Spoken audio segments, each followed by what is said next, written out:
힐링가족 여러분 안녕하세요. 이번에는 댓글 한번 소개를 합니다.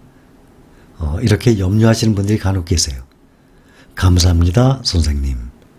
수시로 영상이 올라왔나 확인하는 게 이젠 일상이 되었습니다. 감사합니다. 그런데 지금 금리 인상이 거의 확실시 되었다고, 그럼 주가가 폭락이 된다고들 하는데 어찌 대응을 하나요? 무서워 말고 선생님 말씀대로 저가 매수를 하면 되는 건지 답변 주시면 감사하겠습니다.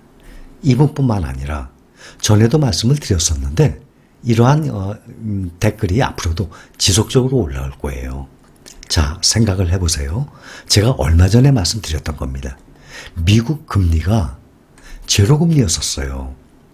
2008년도 서브프라임 사태 때 이후로. 그랬다가 2015년 말부터 여기 표 보면 계단식으로 되어 있죠. 계단 보면 9개가 꺾여 있어요.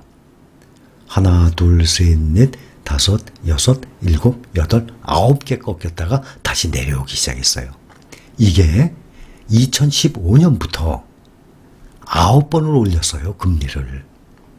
그러면 요즘 금리 올린다고 막 폭락할 것 같죠? 몇 배가 올랐는지 제가 다 설명을 드렸지 않습니까?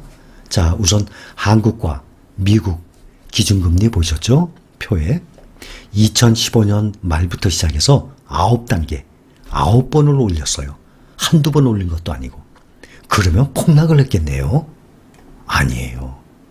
제가 다 설명을 드렸지만 나스닥과 S&P 500이 얼마나 올랐나 하면 S&P 500이 2배 상승했어요.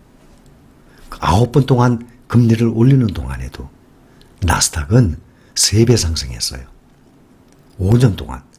필라델피아 반도체는 4.7배 상승했어요. S&P 500이 2배인데도 그거의 2배 이상이죠. 4.7배니까. 한두 번 올린 것도 아니고 9번이나 인상을 했어요. 그런데도 2배, 3배, 4.7배나 상승을 했습니다. 이 그래프 차트를 보면 지속적으로 우상향한 거 보이시죠? 전에도 말씀을 드렸지만 이런 문제가 생기면 당연히 출렁거려요. 8%, 10%, 10% 이상 떨어질 겁니다. 그러다 보면, 그러니까 제가 저의 생각을 말씀드리는 게 아니에요. 역사적 사실을 보고 말씀을 드리는 거예요. 그때 2015년 말부터 9번이나 올렸는데도 이렇게 주가를 확인해 보면 그때 5년 전에 2015년부터 지금 현재까지 보면 지금 어떻게 주가가 흘러왔습니까? 이 역사적 사실을 말씀드리는 것이지 주가의 앞날은 누구도 못 맞춥니다. 누구도 알 수가 없는 것입니다. 그래서 저의 생각을 말씀드리는 것이 아니라 그동안 이 금리를 이렇게 올려왔는데도 주가가 지금 몇 배가 올라갔는지 눈으로 본인들이 다 확인하시는 거 아닙니까? 그러니 이걸 보고 결정하세요. 금리를 누가 자꾸 겁을 주고 그런 말 들으면 겁나는 것 같은데 절대 겁낼 필요가 없어요. 주식의 역사를 보세요. 계속 우상향을 해왔잖아요. 단 2000년대 버블닷컴이나 또 IMF는 우리나라에 있던 것이고 2008년도에 미국 금융위기나 이런 위기가 오게 되면요 폭락을 해요. 반토막도 나요. 그 위기가 안 온다는 전제 하에 말씀드려요. 그 이외에는 금리가 몇 번을 오르더라도 처음에는 충격이 옵니다. 그러면은 매수할머니 모셔와야죠. 그때 매수할머니가 필요한 거예요. 그래서 매수할머니의 그 중요성을 꼭 알고 계셔야 돼요. 그만큼 떨어졌을 때 매수할머니 나타나면 그만큼 쉽게 수익을 올릴 수 있는 거예요. 그렇게 해서 그것이 한 달 만에, 2달 만에 전 고점을 들고 또 우상향을 해왔던 그 역사를 말씀드리는 것입니다. 그런데 30%, 50% 올랐어요? 아니잖아요. 2배, 3배, 4.7배씩이나 올랐잖아요. 그러니 여러분들이 판단을 각자 잘 하세요. 또 금리를 올린다 그래도 그동안 뉴스 제가 모닝 브리핑 해드리잖아요. 내년 말부터 아니면 후년부터 올린다고 들어가잖아요. 올해는 안 올려요. 그러면 내년 말까지 지속적으로 조금씩 우상향을 하면 그냥 은행에 놔두면 아깝잖아요. 1년에 1% 아닙니까? 그것 또한 판단하세요. 그러면 내년 여름, 가을까지 그동안 이 안전한 지수를 따라가는 패시브 ETF에 꾸준히 모아놨다가 내년 여름에 다 빼세요. 다 매도하세요. 그러다가 현금 들고 있다가 내년 말부터 금리 올라가요? 그럼 출렁이네? 그때 매도 할머니 모시고 오시면 되잖아요. 그렇죠? 당장 지금 걱정할 문제가 아니에요. 어떤 사람들 보면 앞으로 일어날 일 때문에 또 그 일이 그렇게 나한테 위험이 닥칠지도 알지도 못하면서 미리 걱정을 해요. 여러분들 그동안 세상을 살아오면서 제가 이런 얘기 많이 드렸잖아요. 사소 고생한다는 말처럼 사소 걱정을 해요. 미리 걱정하고 있다가 그때가 닥치잖아요. 아무것도 아니었어요. 자, 여러분들 1년 전에 6개월 전에 무슨 고민이 있었어요? 그거 안 풀렸어요? 다 지나갔죠. 세월이 약이라는 말이 있죠. 그거는 아픔이 생긴 상태에서 세월이 약이라는 게 적용이 되겠지만 사람이 살아가면서 근심을 안 해도 될 것 같다가 미리 근심해요. 나 이렇게 되면 어떡하지? 나 저렇게 되면 어떡하지? 나 운전하고 어디 가야 되는데 나 사고 나면 어떡하지? 그러니까 별 걱정을 다 해요. 나 저 사람 만나서 뭐 해결해야 되는데 이 사람이 이렇게 나오면. 그러니까 계획을 잡고 대처를 하는 건 좋아요. 그런데 그것이 근심, 걱정으로 가잖아요. 한없이 빠져들어요. 그 사람의 심리예요.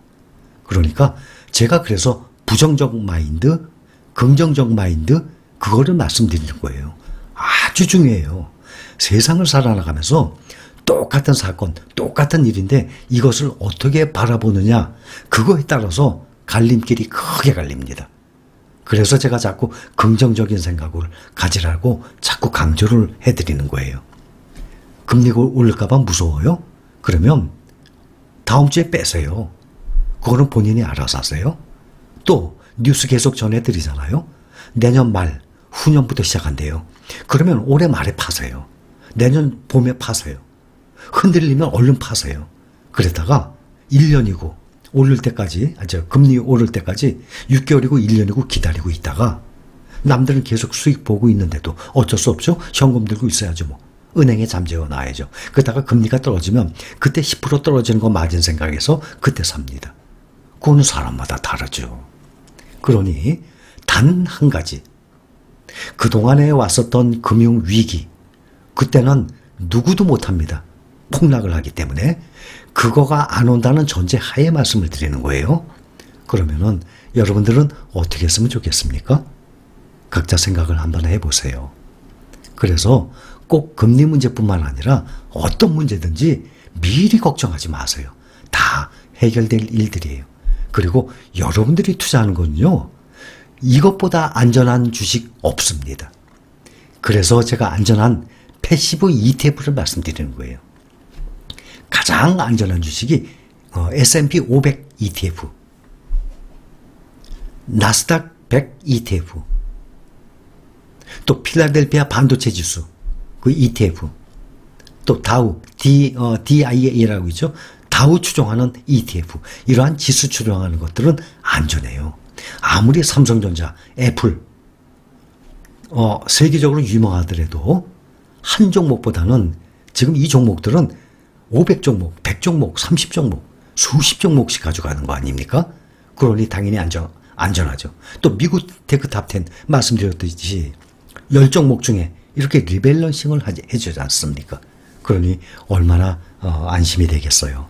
그러니까 판단은, 결정은 당연히 각자의 몫이에요. 다만 꼭 제가 여러분들께 당부드리고 싶은 말씀은 꼭 주식뿐만이 아니에요. 부정적인 생각보다 긍정적인 생각으로 해나가세요. 그래야지 일이 잘 풀려요.